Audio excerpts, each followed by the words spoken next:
తో జమ్మూ కాశ్మీర్ ముఖ్యమంత్రి ఒమర్ అబ్దుల్లా భేటీ అయ్యారు. పెహల్గాంలో ఉగ్రదాడి తర్వాత తొలిసారి వీరిద్దరూ సమావేశం కావడం దేశవ్యాప్తంగా హాట్ టాపిక్గా మారింది. జమ్మూ కాశ్మీర్లో ఉగ్రదాడి, భద్రతా పరిస్థితులపై వీరు చర్చించినట్లుగా తెలుస్తుంది. మరోవైపు పెహల్గాం ఉగ్రదాడిపై ఎన్ఐఏ తన దర్యాప్తును పూర్తి చేసింది. మొత్తం 3,000 మందిని విచారించి 90 మందిపై కేసులు నమోదు చేసింది. దాదాపుగా 100 ప్రాంతాల్లో ముమ్మరంగా తనిఖీలు చేసింది.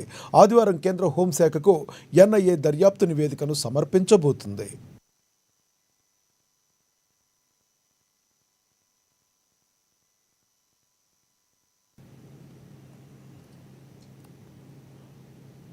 ప్రధానితో జమ్మూ సీఎం భేటీ కావడం చర్చనీయాంశమైంది. మరోవైపు పెహల్గాం దాడి వెనుక పాకిస్తాన్కు చెందిన నిషేధిత ఉగ్ర సంస్థ లష్కర్-ఏ-తోయిబా, పాక్ గూఢచర సంస్థ ఐఎస్ఐ హస్తం ఉన్నట్లుగా ఎన్ఐఏ ప్రాథమిక నివేదికలో వెల్లడించింది.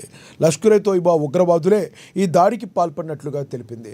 ఈ దాడికి పాకిస్తాన్లోని లష్కర్ ప్రధాన కార్యాలయంలో ప్రణాళిక రచించినట్లుగా పేర్కొంది. ఈ దాడిలో ఉగ్రవాదులకు క్షేత్రస్థాయిలో దాదాపుగా 20 మంది సహకరించినట్లుగా జాతీయ దర్యాప్తు సంస్థ గుర్తించింది. వీరిలో చాలామందిని ఇప్పటికే అరెస్టు చేసింది.